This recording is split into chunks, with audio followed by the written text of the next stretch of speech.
This is my third video on Berserk. I've done one on the trilogy of movies versus the 1997 anime, one on the 2016 anime where I was pretty kind to it, and this one, where I talk about the 2017 anime, because I have I got a lot of things to say about it. In the Berserk 2016 video, I was very optimistic about the future of the Berserk anime. I thought that the slow improvement in the 2016 anime would lead to a level of competence going forward, and I was just so dumb.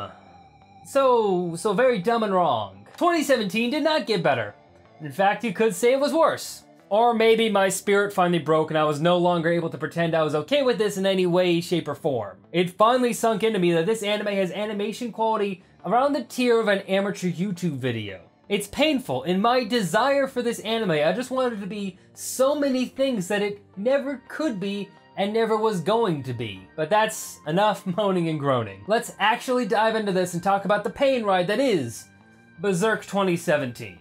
As a quick aside, I will be discussing this as though you, the viewer, understand what Berserk is and who the characters are. So there will be spoilers on some of the earlier arcs. I have two other videos that I would consider much better for newcomers, mainly my first video on the 97 anime versus the trilogy of films. So if you're looking for more where to start, I would highly recommend going there first. So with that out of the way, let's get started. Berserk 2017 picks up right where Berserk 2016 left off. Griffith has returned to the mortal realm, Guts is reunited with Casca, other characters exist, and the animation still looks like dirt. The story is nearly identical to the manga, with a few things left out or glossed over. The same issues that really plagued Berserk 2016 also come back, such as the always moving jerky camera, the lack of song variety, and really abrasive sound design. These three issues are killers. Outside of the animation, these three factors can make watching an episode feel like a fever dream in a pots and pans section of the supermarket. The most important one of these is the camera, which makes action scenes feel really off. They try to make a lot of scenes look like the manga, and these scenes look great in the manga, but when you're adding motion to it, you have to do a lot more to make it its own thing. I've seen a lot of people do side-by-sides with scenes in the manga, and it's like they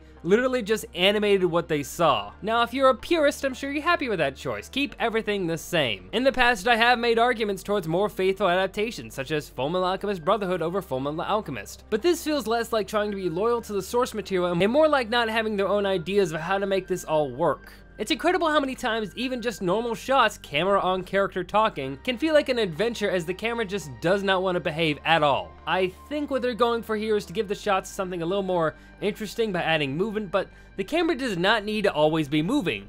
You can have stationary shots. If you frame them correctly, it'll still look interesting. Hell, ReZero did an episode of almost nothing but these kind of shots, but they framed them in a visually stimulating way. Though ReZero also had art that didn't look like total fucking...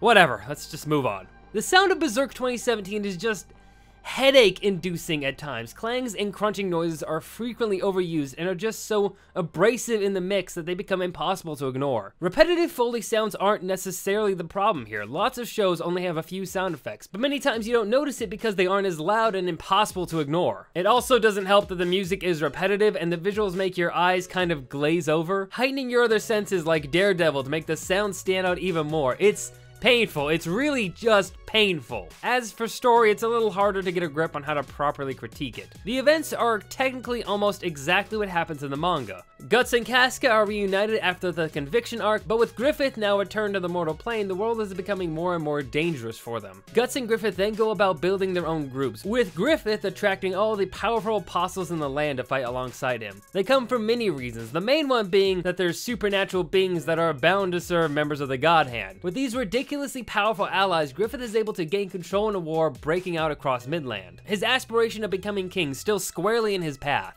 Conversely, Guts attracts a crew of children and former enemies. People that he doesn't ask to join him, but do so anyways because that's what they really want to do. The formation of Guts' crew is actually one of my favorite moments from the manga. Each member has their own reasons for being there and different things that they excel at. It's like a classic adventure group off on an epic quest, and typically this would make it fall into some sort of fantasy trope of a party of people together, like a D&D thing. But it works because it's earned and it represents a growth and development in Guts' character. He has been a character that has been a lone wolf ever since he was chased away by the mercenaries who raised him, until he was forced to join the Band of the Hawk. Then when Griffith betrays his newfound family, his ability to trust and rely on others is shattered once again. But the formation of Guts' party represents a change in him, in letting himself be part of a group again and being their leader even if he would never actually say that he leads them. This is Guts learning to trust again, and it's a key aspect of his story arc.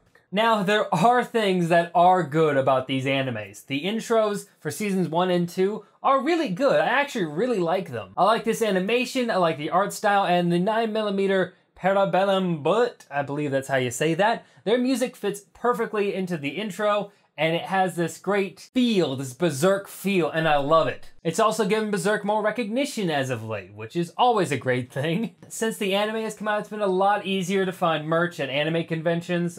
This would be like t-shirts, like I'm wearing this Berserk shirt right here. This shit is impossible to find a few years ago. Now with Berserk and this anime, you find a lot more things around. There's more DVDs available of the movies and Blu-rays of the movies. There's more merchandise related to the anime. There is more art than the artist alleys because there's more demand for it. I got a lot of Berserk fan art around the house now. It's really great. I've found a lot of great artists with some great work at artist alleys. The manga is easier to pick up, and new chapters of the manga have been coming out at a really consistent pace while the anime has been running. Which really, if you know anything about the background behind the different long-lasting hiatuses with Berserk, that in itself is an amazing thing. Now, a lot of these positives are actually completely unrelated to the actual quality of the anime, and these are just side effects of the anime existing at all. But as someone who's struggled to find affordable Berserk merchandise for years, I'm not really going to complain about this. There are positives from the anime itself, though. I like the 2D art style. Sometimes it looks a bit stiff, but there are little glimmers of a style in there that in my opinion would work really well. I really like the type of shading they use, and it looks like a really distinct style that could be something on its own. The entirety of the anime would need to at least look like this and never below it for it to be redeemable though. Then there's, I can't think of any other real positives. This second season was just life-draining, really. It just set into me that there was really nothing more. Berserk was going to be this. It was going to look awful. It was going to be paced like they just couldn't wait for it to be over. The music was going to be repetitive and the action unsatisfying. It became this thing where any hope that I had once had just evaporated. All that was left was disappointment. This wasn't just a bad anime because it itself is bad, which it is. It's honestly just a soul-sucking experience. This is an anime based on one of the greatest manga of all time, on one of the greatest fantasy stories of all time, over one of the most prolific seinen manga of all time. With all of that behind it, with how amazing this story is, this is all they can manage. Honestly, at this point, there isn't much left to say. What more can be said? I someday hope that this story can be done justice, and that the people who watch this, who have never experienced Berserk before, give it a chance beyond what you saw in this anime, because this story is worth trying. It's subversive, it's gory, it's emotional, it's philosophical, and it's brutal as hell, never pulling its punches. Which is what makes it beautiful. But hey, there isn't much to be done about it now. Faint hope that the Blu-ray turns out better, but honestly, there are so many issues that even beyond the animation, the camera, like, there are so many issues that they just can't fix it with some touches up of the animation. But you know what, we'll see what they do. Really what I want to end this out on is read the manga. Because this is amazing. Thank you very much for watching. Peace. So I'm gonna tack this on at the end just to say, hey guys, I'm back! For a while there, my upload schedule was a bit wonky. There's like one video in like 3 months. But I was in school, I moved, I started a new job, a whole bunch of stuff happened. But hey, that's over. I'm back. I'm gonna be making videos at a normal pace now. And you know what? I am really excited about doing that because I love making videos. And I hope you guys enjoy them too. So that'd be a great side thing. Really, I want you to look forward to more things in the future. I want to do more video game things. I want to cover more just really awful movies because I've had a lot of fun doing that, actually. I got more things coming down the pipeline, and I'm really just excited to get back in the groove of making videos. Also, if you guys didn't know, I'm streaming on Twitch. I've started a stream schedule, which means I stream Monday, Wednesday, and Saturday. Mondays and Wednesdays around 5:30 p.m. Pacific Standard Time, and typically on Saturdays around noon. Sometimes this will get pushed back. I highly recommend following me on Twitter at Cold Complaints. Link probably here. There's probably like my thing here. Look at that. Okay, I'm gonna end the video now because I gotta edit this thing, and Thanks for watching, see ya!